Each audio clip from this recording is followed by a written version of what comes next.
निर्धन का पैसा।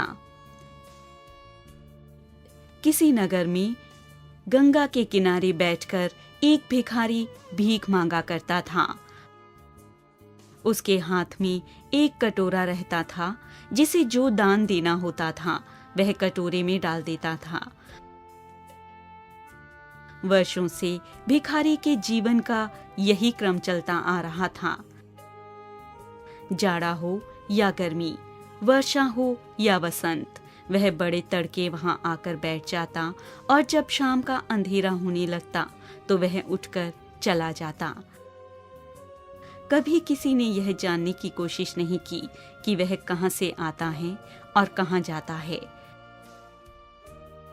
लेकिन वह भिखारी दूसरे भिखारियों की तरह गिड़गिड़ाता नहीं था, दीनता नहीं दिखाता था। कोई सामने आता तो कटोरा आगे बढ़ा देता, मुंह से कुछ भी याचना नहीं करता था। एक दिन की बात है, एक आदमी उधर आया।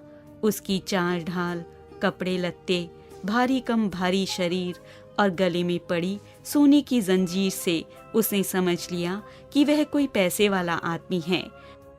उसने कटोरा आगे बढ़ा दिया।